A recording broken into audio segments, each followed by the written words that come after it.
This is my true story. My son thought disrespect was a sign of strength. One evening at dinner, in front of his wife Madison and their children, he leaned across the table and spit right on my face. The room fell completely silent.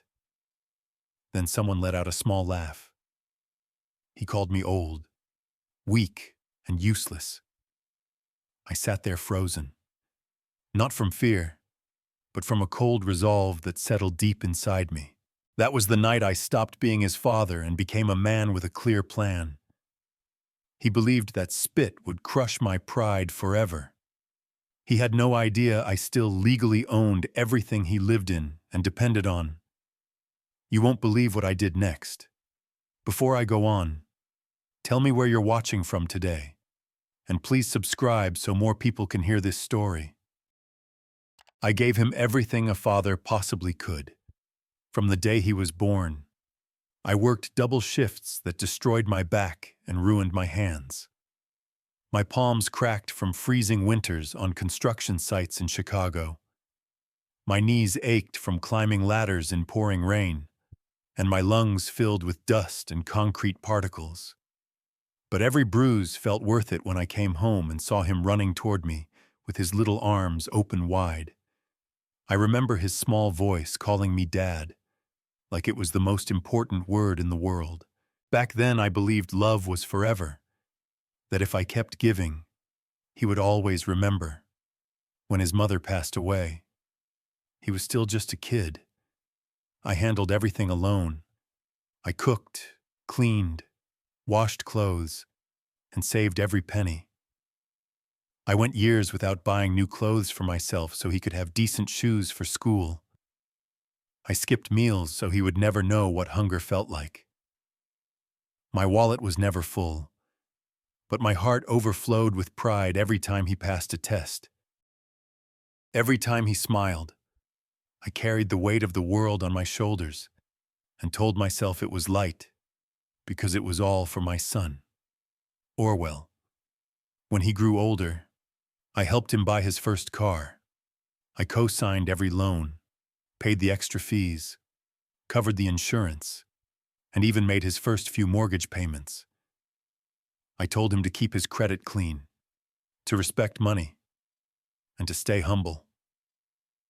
He nodded and said yes, but his eyes were already looking elsewhere, chasing something bigger and flashier. Over the years, I noticed the changes slowly. He stopped asking how I was doing, stopped calling unless he needed something. At first, I told myself he was just busy with work, marriage, and life. I made every excuse a father could make for a son he didn't want to see clearly. But gradually, I realized something painful. He had learned how to take without any gratitude. He and his wife Madison would come over for dinner every Sunday in our house in suburban Cleveland. She would look around and whisper little comments about the furniture, the curtains, and the old smell of the place. I pretended not to hear any of it. My son would brag about his new gadgets, designer clothes, and work bonuses, things I had quietly helped him achieve. I smiled even when it hurt inside, because that's what fathers do. We smile through the pain long before it's named betrayal. But time has a harsh way of revealing the truth. Every favor I did became expected without question.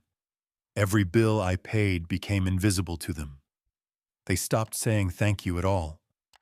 They stopped treating me like the man who built their entire world. I became background noise, the man who existed only to provide support. Still, I stayed silent. I told myself patience was a form of love. I told myself that maybe when he had his own children, he would finally understand. But understanding never arrived. Entitlement did instead.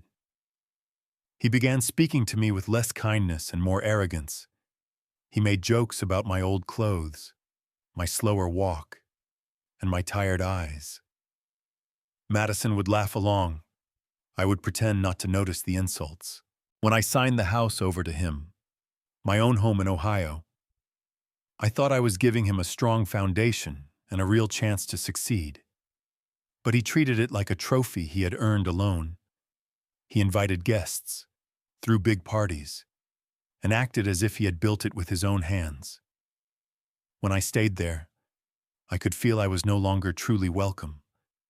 It was as if I was just a reminder of a past he wanted to erase completely.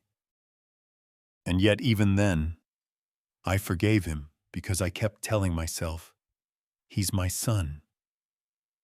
That's what I always said when neighbors whispered that he was arrogant and selfish. I defended him every time. He's young, I would say. When Madison rolled her eyes as I entered a room, I told myself maybe she was just tired. I made excuses like a fool, hoping kindness could somehow heal cruelty. Looking back now, I see the hard truth. I didn't raise a respectful man. I raised someone who thought compassion was weakness. I raised someone who confused humility with failure. And the night he spit on my face was not the first time he disrespected me deeply. It was simply the last time I allowed it to happen. All those years I gave him everything. My strength, my savings, my very soul.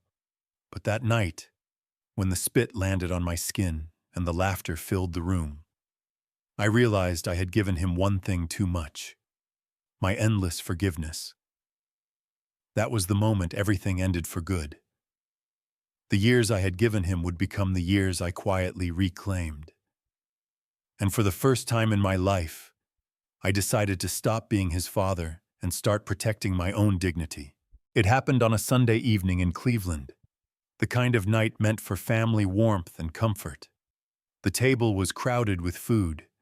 Madison had invited her friends, her parents from Columbus, and even some of his co-workers. They laughed loudly, clinking glasses, talking about vacations, new cars, and promotions. I sat quietly at the end of the table in my old sweater, the one with a small tear near the sleeve.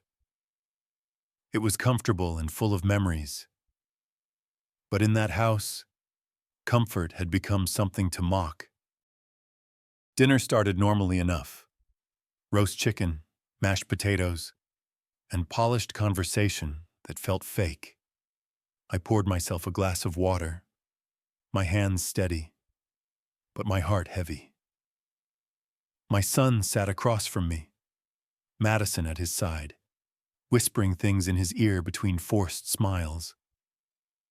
I could feel her judgment, the way her eyes scanned me like I was a stranger who didn't belong there. Then it began with a small joke. My son looked at me and said, "Dad, maybe you should stop coming dressed like that. You make the whole place look cheap." The table erupted in laughter. Even Madison giggled, covering her mouth as if that made it kinder. I smiled weakly and hoped the moment would pass quickly. But it didn't stop there. The jokes kept coming one after another. "Old men like you should retire from everything, even eating," one of his friends said. And they all laughed again. My son didn't try to stop them at all. He joined right in. Each laugh felt like a knife twisting in my chest. My fork trembled slightly in my hand. I kept my eyes on my plate, thinking if I stayed quiet, they would get bored and move on. Instead, he leaned closer across the table. "You know what, Dad," he said, his voice full of arrogance. "You sit there like you still matter, but you don't. You're finished, and I don't owe you anything." The words cut deep into me, but before I could respond, he spit suddenly. It was warm and sharp against my skin. The sound hung in the sudden quiet. A drop hit my cheek and slid slowly down to my collar. For a moment, I couldn't move at all. The table froze completely.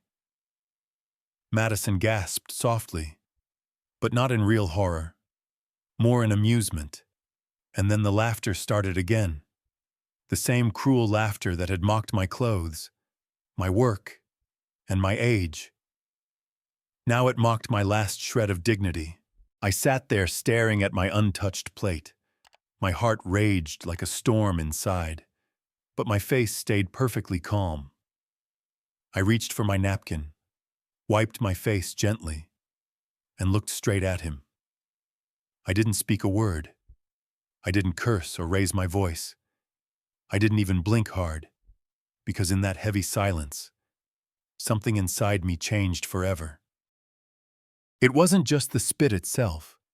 It was everything it represented. Every night I came home with broken hands to buy him toys. Every meal I skipped so he could eat more. Every time I defended him to neighbors who said he was disrespectful. Every ounce of love I poured into a boy who grew into a cruel man. I realized in that instant I wasn't a father anymore. I was a servant who had outlived his usefulness, a symbol of humility they wanted gone from their perfect lives. And if I had spoken then, it would have meant begging for respect I should never have to ask for. So I stayed silent instead. I stood up slowly, pushed my chair back carefully, and walked to the kitchen. My legs felt heavy, but my mind was suddenly sharp and clear. I could still hear them laughing behind me. Madison whispering, "He's so dramatic." The same people who ate food I bought, lived in a house I paid for, and wore clothes my savings helped purchase, now laughing at me like I was entertainment. I stood by the sink, staring at my reflection in the dark window. The old man looking back wasn't weak at all. He was simply waiting for the right moment. The humiliation didn't break me that night. It hardened me completely. It forged something new inside, something colder than anger ever is. Because anger burns out fast, but humiliation freezes deep and reshapes everything when it finally melts. When I turned around, I saw them still talking and laughing, completely unaware of what they had just unleashed. They thought the old man they mocked would sit quietly forever. They thought I would return next Sunday pretending everything was fine. They thought wrong completely. That night, I didn't sleep at all. I sat in my small room with the lights off, replaying the moment over and over in my mind. Not the spit or the laughter, but the sound of my own silence. Because I realized silence can be louder and more powerful than any revenge. By morning, I knew exactly what I had to do. That dinner didn't break me in the end. It built the man who would walk into a lawyer's office the next day, calm, deliberate, and ready to erase every trace of mercy I had ever shown. When I reached the kitchen that night, the laughter from the dining room still echoed through the walls. It was muffled but sharp enough to cut through what was left of my pride. I stood by the counter, my hands trembling slightly, not from age or weakness, but from pure humiliation. I could still feel the warmth of the spit on my cheek even after wiping it away. Moments like that don't wash off easily. They stay and carve deep, rotting from the inside if you let them. The kitchen smelled of roasted chicken, butter, and expensive wine. The same dinner I had paid for as always. I had bought every ingredient, thinking providing was the same as being appreciated. I stood there looking at the half-filled plates, the glasses they had touched, the mess they had left, and it hit me hard. I had built all this comfort brick by brick. Every chair, every spoon, every wall carried my fingerprints from years of work. And still, they sat out there laughing like I was nothing but a burden, like I no longer belonged in my own home. I looked around at the photographs on the fridge, birthdays in Cleveland parks, family vacations to Florida, graduations in Ohio stadiums. In all of them, I was there in the corner smiling quietly. Always the background figure, always the man behind their success, their smiles, their comfort. I thought love meant constant service. I thought fatherhood was endless sacrifice. But standing there under the kitchen light, I finally understood the truth. To them, I wasn't a father anymore. I was just furniture, useful only until I wasn't needed.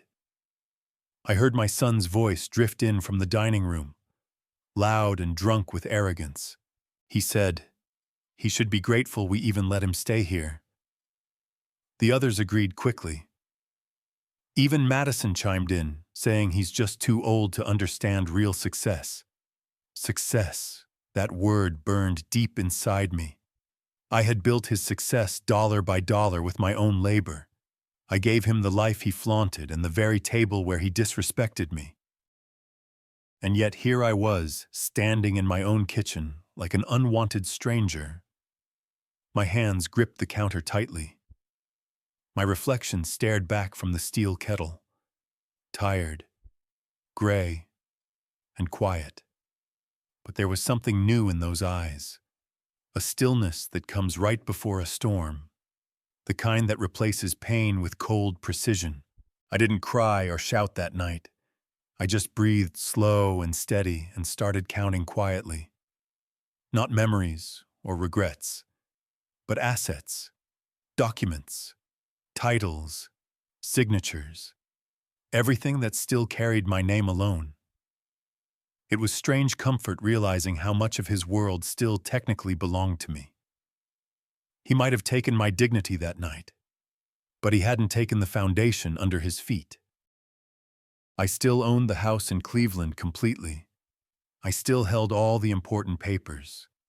I still had the real power buried under years of quiet giving, but never truly gone. The laughter finally died down upstairs. Chairs scraped across floors.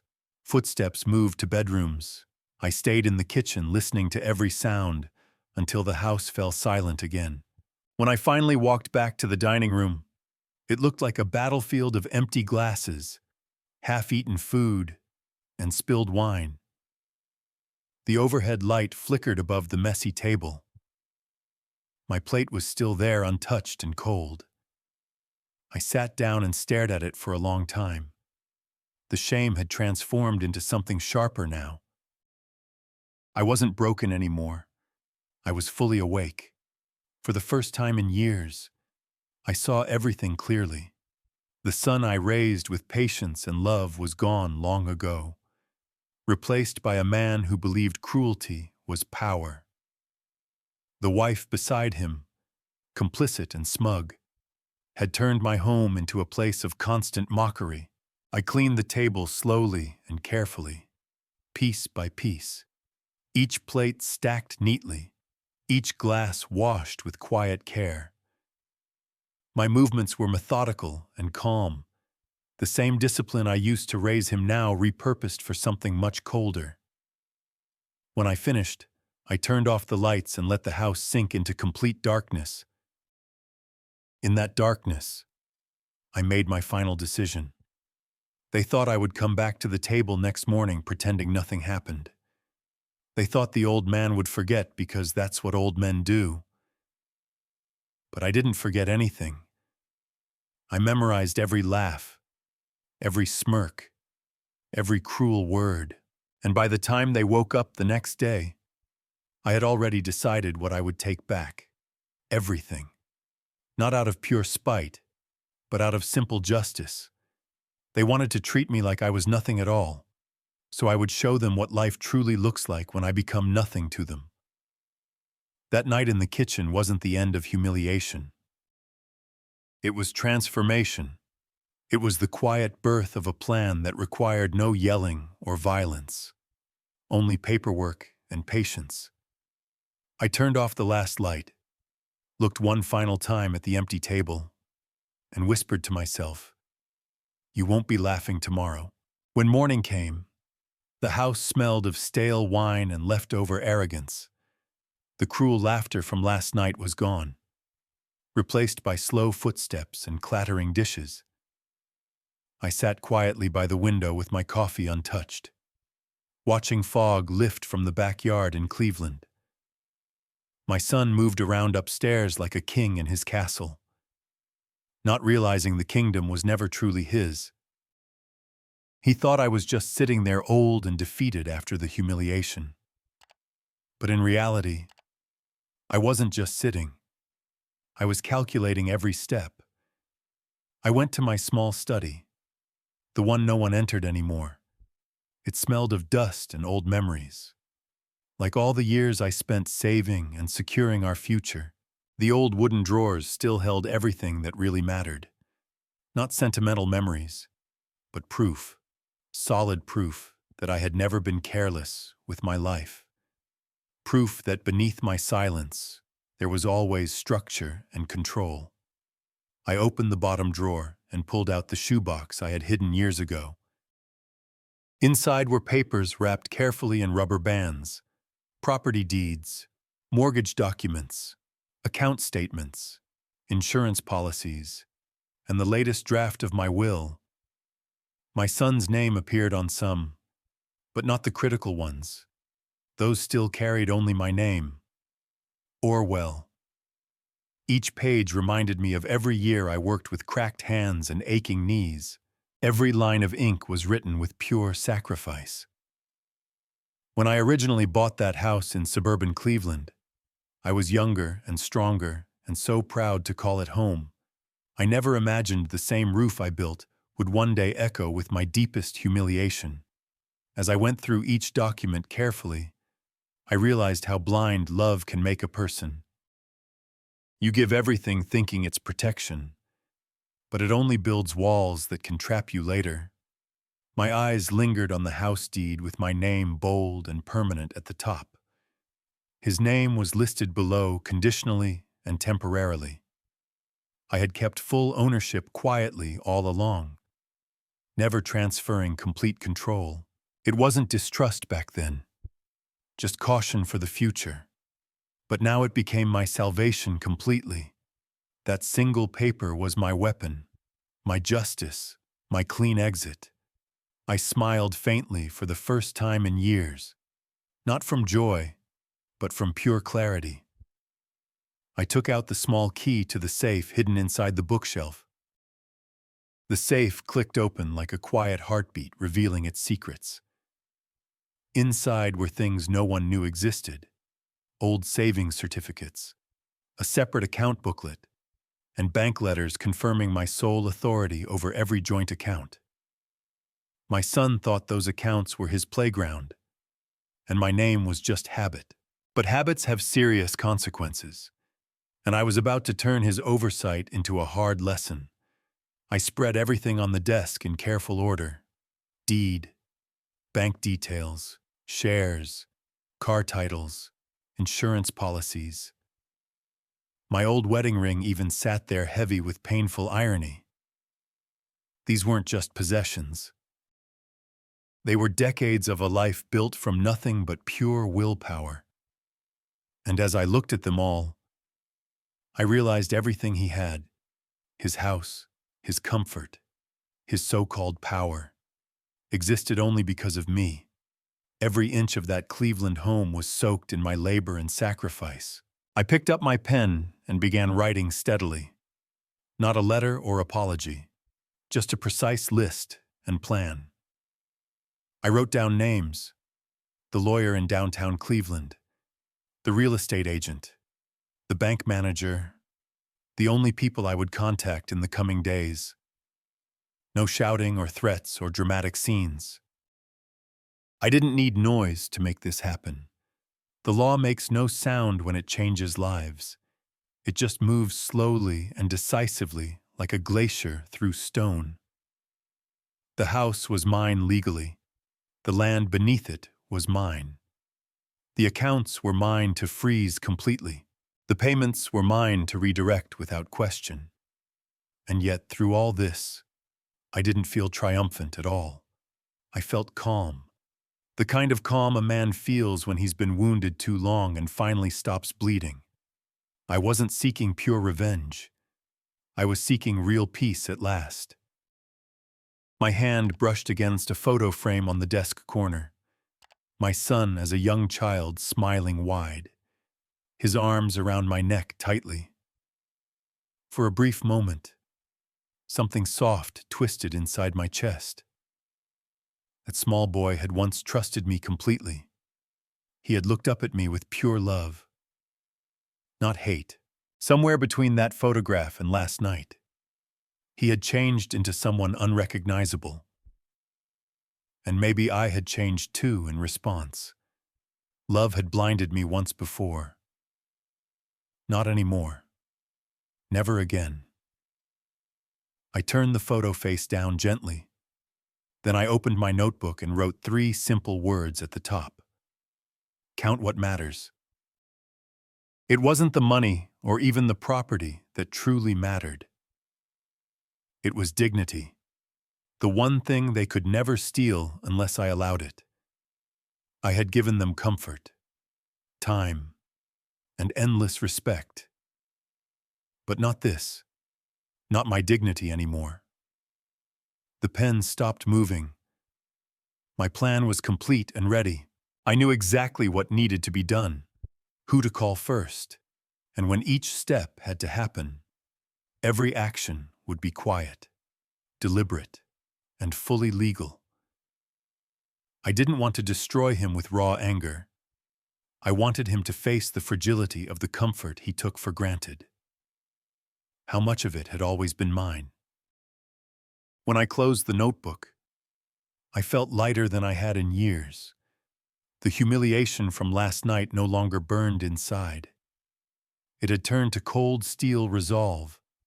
My son's cruel laughter had taught me the final lesson of my life.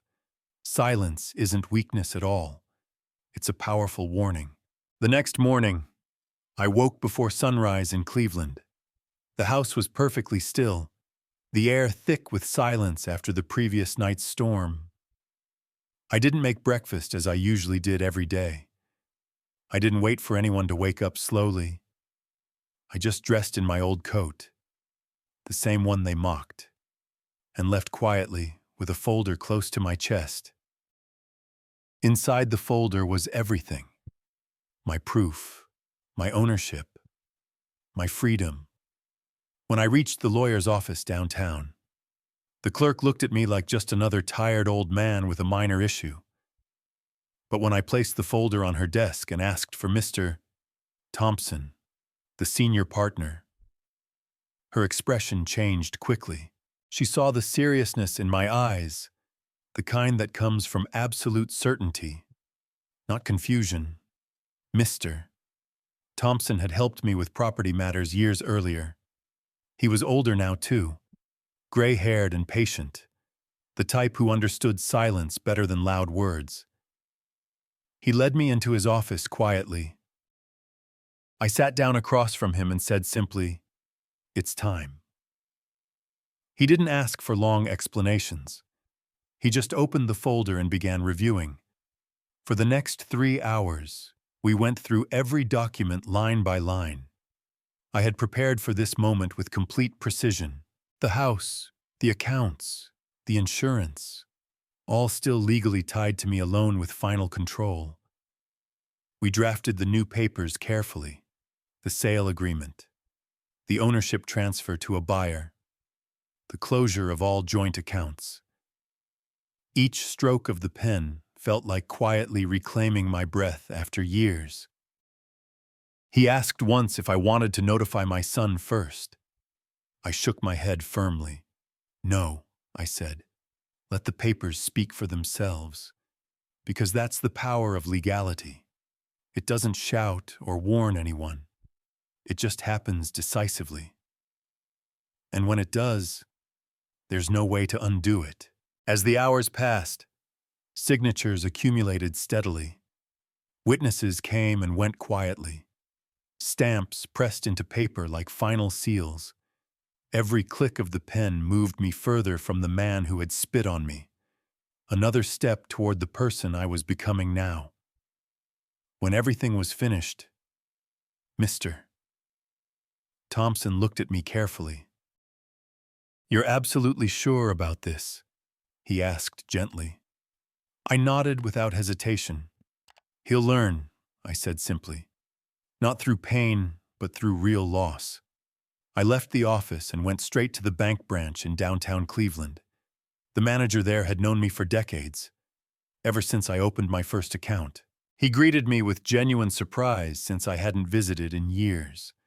When I showed him the updated legal documents and requested immediate action, his tone became professional and respectful. We went through each account one by one. I removed my son's name from the joint accounts completely, froze his access instantly, and redirected all funds to my private account alone.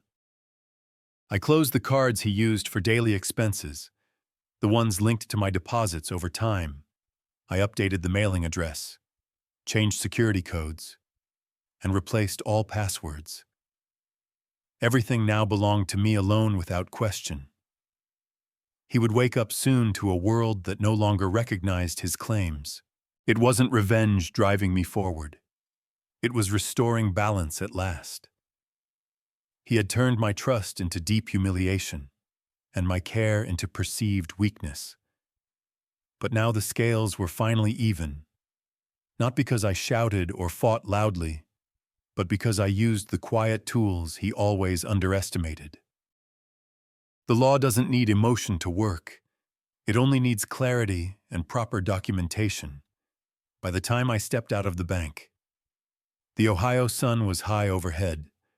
The world continued as if nothing major had changed at all. Cars passed normally. Children laughed in parks. Birds sang in trees. But my world had shifted completely and permanently. The power he thought he held was now gone forever, replaced by a silence that belonged entirely to me. I stood outside the building for a long moment, feeling the crisp winter wind against my face. It no longer felt cold and biting. It felt clean and honest, like fresh air I hadn't truly breathed in years. Back at the house, everything looked exactly the same from outside. Still standing proudly. Still his false pride. But the papers in my coat pocket told the real story now. On paper, it was mine completely, legally, untouchably mine. He could mock me endlessly, disrespect me openly, even try to forget me entirely, but he could never change the permanent ink on those documents. That night, they laughed again in the living room, thinking they still ruled the space I had built from nothing. I sat quietly in my room listening carefully, holding the documents like a hidden weapon. They didn't know yet, but their comfortable world had already been sold quietly. Their laughter was living on borrowed time alone. And as I turned off my lamp and closed my eyes that night, I whispered to myself, not in anger, but in deep peace, the house is mine now. The silence is mine. And tomorrow the hard truth will be theirs. Morning arrived the same way it always did in Cleveland, with sunlight slipping gently through curtains and birds chirping outside windows. But that morning felt different completely. The house was too still and quiet. No radio playing softly in the kitchen. No smell of fresh coffee brewing. No lazy sounds of normal family life starting the day. I had been awake for hours already, sitting in my chair with my coat folded neatly on my lap, simply waiting. I wasn't waiting for a loud fight or confrontation. I was waiting for the exact moment of realization to hit. The moment his world built on arrogance began to crumble piece by piece.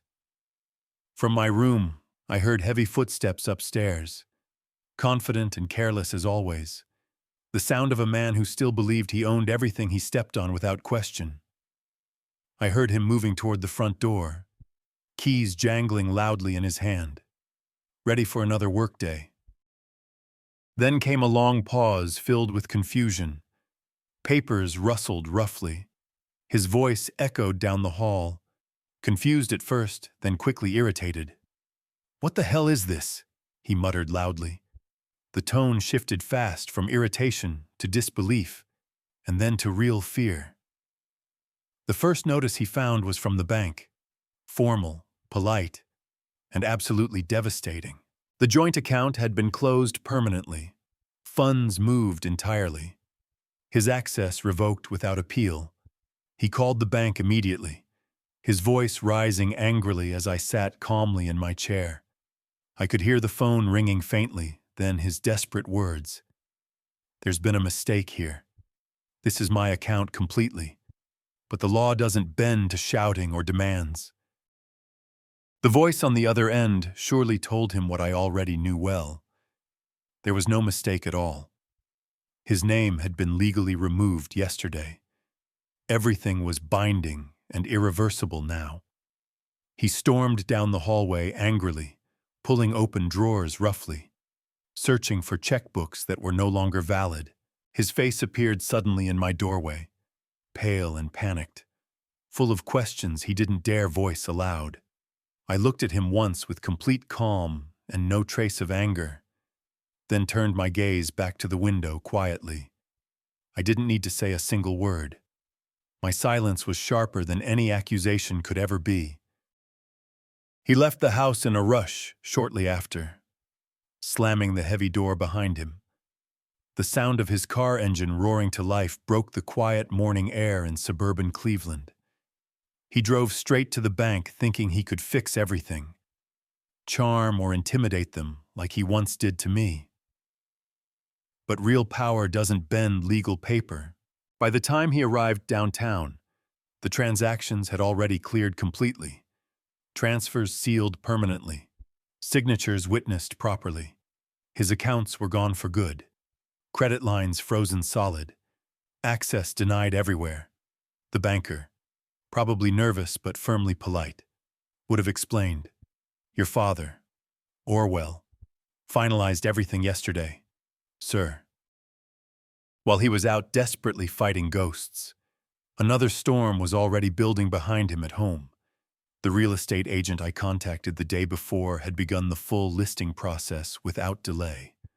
The property no longer belonged to him in any way. It belonged to me and soon would belong to a new buyer. I had signed the preliminary sale documents the previous afternoon. By the time he returned home frustrated, his keys would no longer fit the changed locks.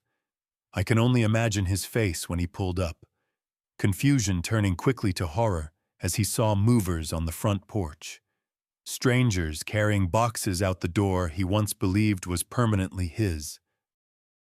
He would shout demands, threaten loudly, act like the proud man he always was when control slipped away. But every worker with a clipboard would simply show him the same official papers. My papers, my name, my signature alone. When he finally came looking for me to confront, I was already long gone. I had left hours earlier, walking quietly down the familiar Ohio road with just one suitcase and the dignity he could never take away. I didn't wait around to watch him break completely. I didn't need that satisfaction. The sound of his car engine fading into panic behind me was more than enough. The world has a strange but fair way of balancing itself when truth finally takes over. By nightfall that day, the house stood empty with lights off and the driveway completely silent. My phone buzzed repeatedly with calls I simply ignored. Messages poured in filled with disbelief, rage, and early pleading. I turned the phone off completely. There was nothing left worth saying to him. He had spit on me in front of his family and friends, laughing like I was a relic from another era. Now he would learn exactly what silence can accomplish, how it moves like a slow tide, taking everything back without mercy. I spent that first night in a small motel just outside Cleveland on the edge of town. The room was plain and simple but peaceful in its quiet. The low hum of the heater and the stillness of being alone wrapped around me like protective armor. I looked out the window at the empty street and realized I had no sadness left inside. only perfect clarity. The same clarity that comes when you finally stop loving people who only saw you as a useful tool. The next morning, I would leave Ohio for good. New city somewhere in America. New quiet life. New peace at last. The house he spit in was now just a closed transaction in someone else's records. And I, the man he mocked as weak, was finally free completely. The aftershock didn't hit all at once, of course. It began slowly, like tiny cracks spreading in glass. Quiet and invisible, but growing fast. The world my son built on ego and borrowed pride started folding in on itself piece by piece. He didn't just lose the house overnight. He lost the entire illusion that he was untouchable forever. Every phone call ignored. Every knock at a door that wasn't his. Every letter in the mailbox became another harsh reminder. The man he had mocked and spit on had been holding his whole life together all those years. On the second morning after I left, the movers finished clearing every last item from the Cleveland house. By noon, new locks were installed, new owner's papers officially filed, and my son's cruel, mocking laugh that once filled those walls was heard no more. The neighbors stood outside watching and whispering among themselves. They had seen it all unfold over years, seen him boast constantly, belittle me openly, parade his wealth like a shining crown. Now they watched him standing helplessly outside his former home yelling at workers who wouldn't even respond. Some neighbors shook their heads sadly. Some smiled quietly to themselves. Because in small Ohio towns, karma doesn't need a big stage to work. It performs right on front lawns for everyone to see. That night, he slept in his car in a parking lot. The same car I helped him buy 12 years earlier when he was too broke to qualify a loan. I imagined him there staring at the dark ceiling, replaying that dinner scene over and over. The spit, the cruel laughter, my complete silence in response. Maybe for the first time ever, he understood that my silence wasn't from fear at all, but from real power. Power that came from knowledge, from endless patience, from building something he never truly learned to value. By the fourth day, Madison was gone completely. She packed her bags quietly while he was away and left a short note on the car seat that said, "You've ruined everything we had." Maybe she blamed him entirely. Maybe she finally realized she married a man capable of destroying his own father and still expecting forgiveness. But the world doesn't easily forgive that kind of arrogance. It simply waits patiently for the right moment. I heard later through distant whispers and the grapevine that he tried desperately to find me. He went to the lawyer's office downtown, the bank branch, even the local police station. They all told him the exact same thing calmly. Your father, Orwell, acted fully within his legal rights. That's the quiet beauty of proper paperwork. It doesn't care about raw emotions or loud pleas. It doesn't need to shout or argue. It just ends things legally, quietly, and forever. The calls kept coming for weeks after I left. I almost never picked up any of them. Sometimes I would listen to the voicemails just to hear the change. I could hear his voice shift from pure anger to desperate pleading, from pleading to broken desperation. "Dad, please answer. I made a terrible mistake. Please, I need your help now." The same man who once spit in my face was now begging through static with a breaking voice like a scared child. But I didn't hate him anymore after that. Hate takes too much energy, and I had already spent a lifetime pouring energy into him alone. I simply turned the phone off and returned to my coffee in peace. The community in Cleveland turned cold toward him quickly. Respect doesn't survive public humiliation like that, especially when the full story spreads fast through town. And stories like his always spread faster than simple truth. People who once admired his success now crossed the street to avoid him completely. Employers stopped returning his job calls entirely. Old friends ignored his texts without reply.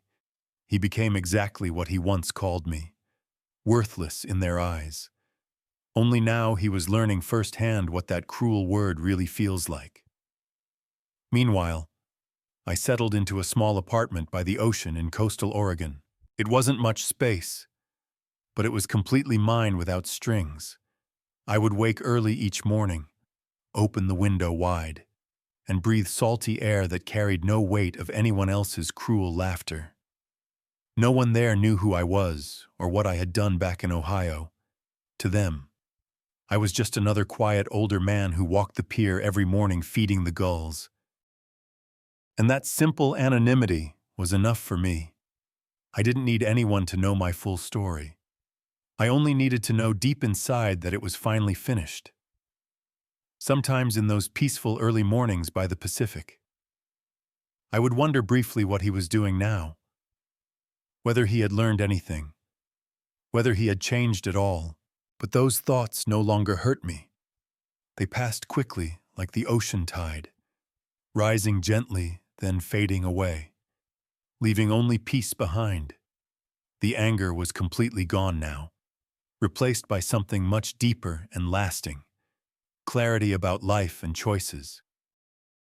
I had given him everything a father could over decades, and he turned it into cruelty without remorse. Now I had taken everything back quietly, not purely out of revenge, but to remind the world that even the quietest man can end a long storm when necessary. When I looked out at the vast horizon each day, I felt no guilt at all, only calm acceptance. My son was left alone to rebuild his life, to face himself honestly, to live with the heavy echo of what he had done. And I, the man he once thought was weak and worthless, was finally free in every way. I left Ohio before dawn that final day. The sky was deep gray and quiet, almost weightless in the early light. The kind of morning where the world seems to hold its breath peacefully. I had packed the night before carefully. One single suitcase, a few simple clothes, my important papers, and one folded photograph. My son at 6 years old sitting happily on my shoulders, both of us smiling wide without knowing what life would bring decades later. I didn't pack heavy memories or regrets. I packed only freedom moving forward.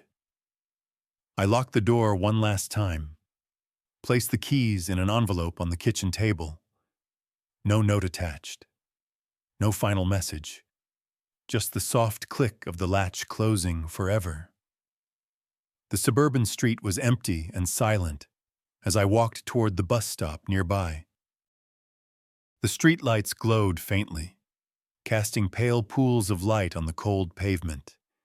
Every step I took felt lighter and easier than the one before it. Behind me was the house where I had lived fully, laughed often, and been deeply humiliated. A place that changed from home to battlefield over time. Ahead of me was something far simpler and better. Peace without conditions. Not revenge or hollow triumph. Just honest peace. The kind of peace that costs nearly everything, but returns silence in its place. The bus arrived a little late, brakes sighing softly as it stopped right in front of me. The driver, a man about my son's age from Cleveland, greeted me with a friendly nod. "Long trip ahead?" he asked casually. I smiled faintly and replied, "The longest one of my life so far." I took a seat by the window gratefully. The old leather was cracked but comfortable. As the bus pulled away slowly, I watched the familiar town shrink behind me, the old streets I knew by heart, the corner bakery, the gas station on Main, the hill where my son once rode his bike as a boy. Everything I had built over decades was fading gently into morning fog, and with every mile that passed, I felt something inside me untie completely. By the time the sun rose fully, I was far from Ohio already. I switched buses several times, took a train once across states, and by evening, I stood at an airport in Seattle I had never visited before. People rushed past me everywhere, families hugging goodbye, businessmen checking phones, children dragging stuffed toys behind them. Everyone seemed to have somewhere important to go urgently. I had nowhere specific, and for the first time that felt perfectly right. I wasn't running away in fear.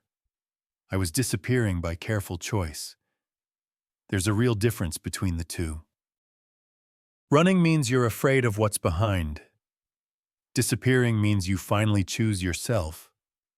At the ticket counter, the woman asked politely for my destination city. I looked up at the departure board with dozens of cities flashing bright letters and chose one that felt right. Portland first, then down the coast. I said, I had never been to the Oregon coast, never even dreamed of living there, but the idea felt like pure release from the past. I paid entirely in cash, slid my passport across the counter smoothly, and took the boarding pass. It felt strange but good holding a ticket to a future no one else knew anything about. On the short flight, I sat by the window once more. The engines roared powerfully. The ground fell away quickly below. And for the first time in many decades, I smiled a real smile, not one of victory over him, but one of deep personal peace, the kind that comes when you finally stop begging the world to understand or value you. I thought of my son briefly then, not with anger anymore, but with emotional distance. He would wake soon to find my number disconnected permanently, my accounts unreachable forever, my trail completely cold. He would search for me maybe out of guilt or lingering need, but he would never find me again.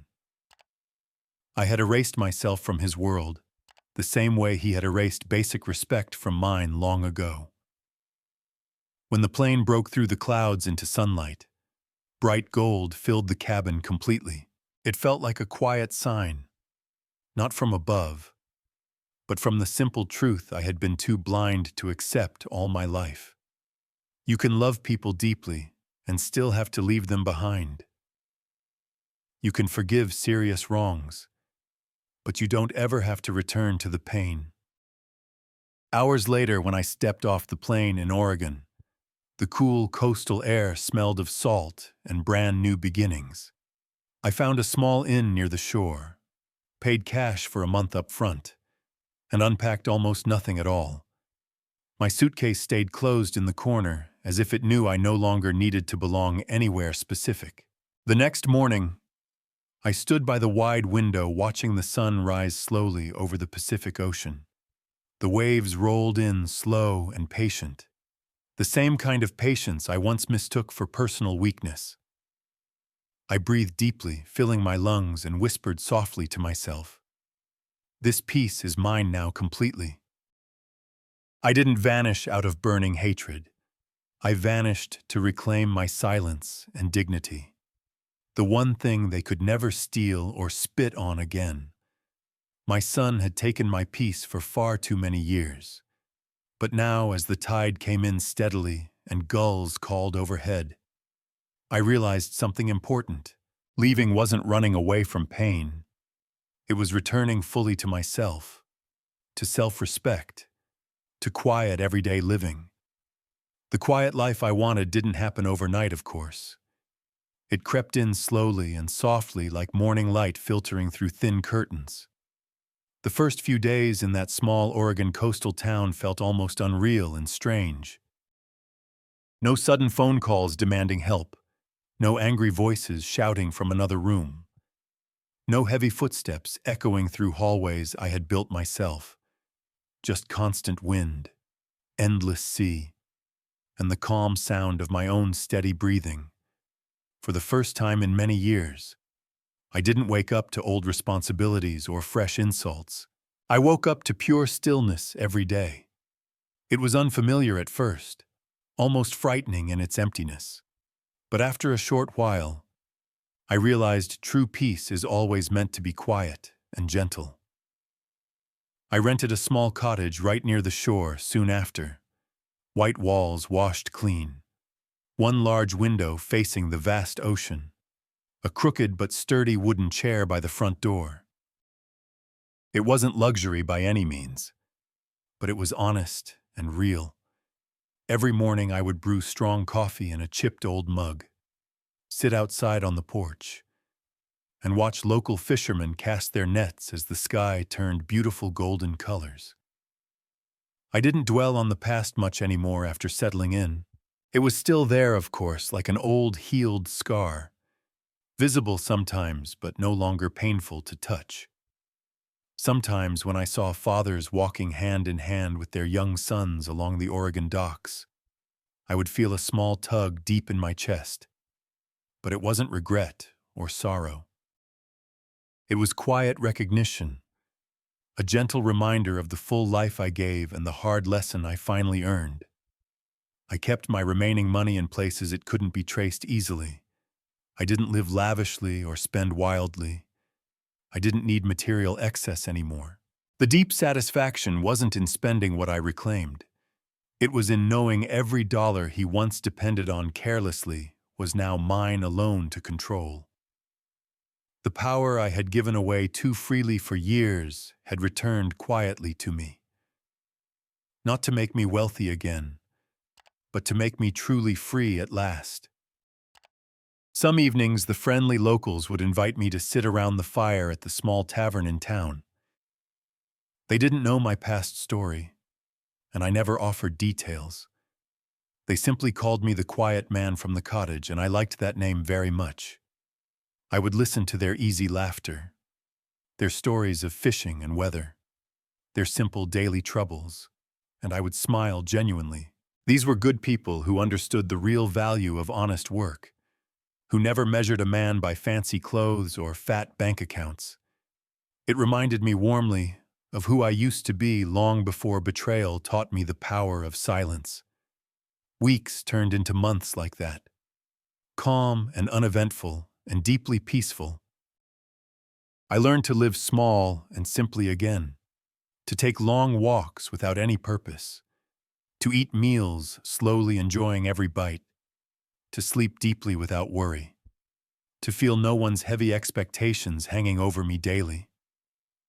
It's strange how after years filled with chaos and pain, true peace can feel heavy and unfamiliar at first, like you're constantly waiting for the next cruel insult or sudden storm to hit. But eventually, the gentle stillness starts to feel completely natural and right.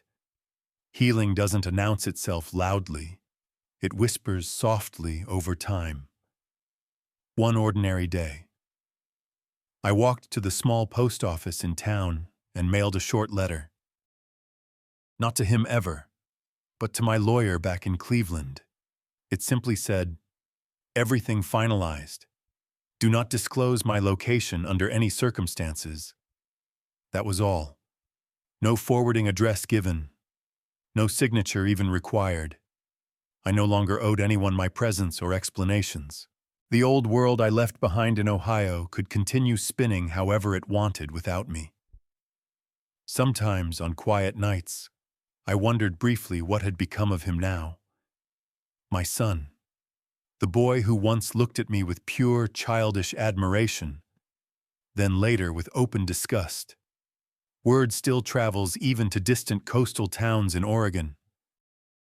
And I heard small pieces of his new story through people who never knew they were talking about my past.